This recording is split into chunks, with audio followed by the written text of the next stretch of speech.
Ayo, it's the good. It's your boy SUPERKev. Welcome to another episode of the SUPERKev Livecast Season 4. We on YouTube. For those of you new to the page, welcome to the hottest to-do list show on the internet. If it's not, your job is to let me know who got it so I can like, comment, share, and subscribe to their work. The same way I ask you to like, comment, share, and subscribe to yours truly. If by the end of the episode, you learned a little bit more about the 7 forms of income.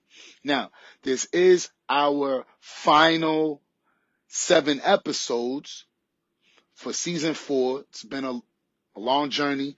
Salute to everybody who's been a part of it. And because I'll be missing for a little bit, I definitely got to recap right now. All right. Incomes 1 and 2 are what we call active. So definitely tune into those episodes to see how you can exchange your time for money. Once you get to income number 3, it becomes passive. That money that you invest from income 3 makes money behind your back. Well, guess what happens in income 4? You're absolutely correct. The same thing better happen. Now, income 4 is dividend income. This is not financial advice, entertainment purposes only. Hopefully you can learn something or be entertained. Either one works for me. So dividend income is when you put your money into a company and they pay you for holding your money. So basically they're investing the money behind your back. They have some of the best mathematicians on their staff.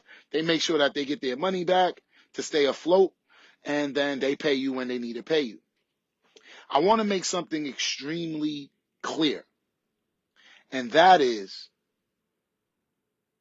if you invest money in the stock market,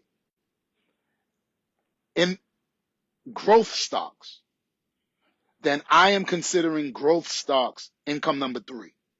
So the hot growth stock these days is Tesla. Everybody's trading it, whatever have you. But that stock does not give you dividends. They don't pay you for holding your money. So if you put any money into Tesla, you're hoping that by the time you cash out, it'll be worth the time that it was invested in there. Versus a company like an Apple or Microsoft that pay you every 3 months for owning shares of that company. So I wanted to differentiate the two. Your savings account is in a very similar situation. Your savings account is technically an income 4 because you put money into it and they pay you at the end of the month. All right. So technically that's a dividend. And that's why when you get your taxes at the end of the year, your 1099s, it says dividend. All right. So I want you to understand that you don't put $20 in the savings account and then the bank says, oh, we're going to give you $20 every day. I mean, I wish, but it don't work like that, right? Like they give you a little bit. So just keep that in mind. And the root word of dividend is divide. So they're taking their earnings and they are dividing it among all of the shareholders. So please understand that the difference between growth and dividend yielding stocks.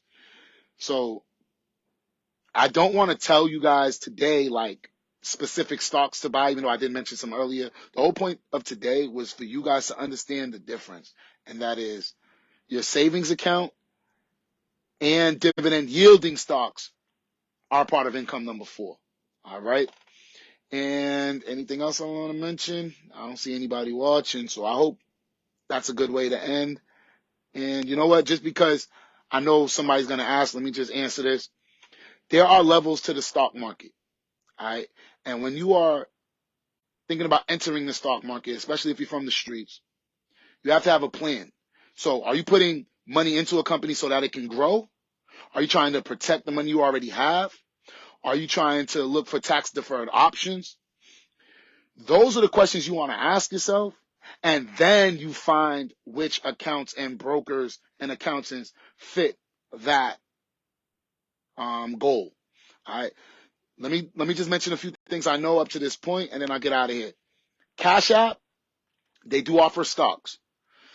And Cash App offers fractional shares. All right.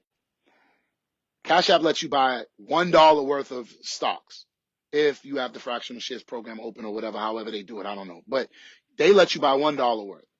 However, every stock is not on Cash App. It's usually the blue chippers. All right. So it's going to be harder to get rich on Cash App. especially if you're under 25,000, because you can't day trade. As a matter of fact, speaking about day trading, if you day trade, then that's not even an income 3 or 4. That's income 1 or 2, because you have to exchange your time for that. So I just wanted to throw that out there. Public.com, their minimum for fractional shares is $5. Now, what that means, I don't know. I'll let your brain figure it out. But there you have it. Robinhood, all I want to tell you is that Robinhood got bought out by JP Morgan and Chase in the last 2 years. They are not with Sutton Bank, who owns Cash App, anymore. So Robinhood and Cash App are not, they ain't for the streets like that no more. Cash App is trying to hold on to us.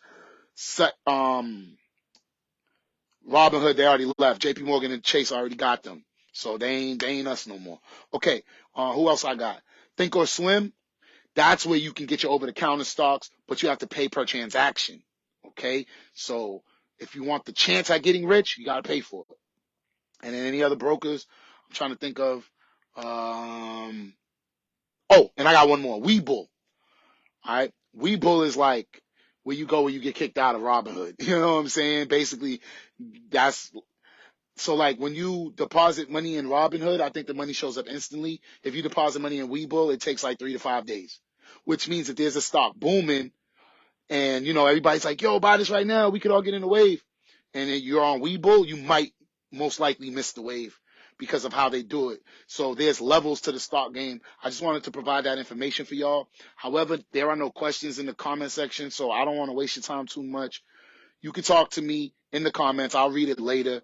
But let's slide out of here. And on that note, it's your boy SUPERKev. As long as I'm alive, there will be a live. You already know what it is. Income for dividend income. Talk to me in the comments, because I'm out of here. I love y'all. Peace mode.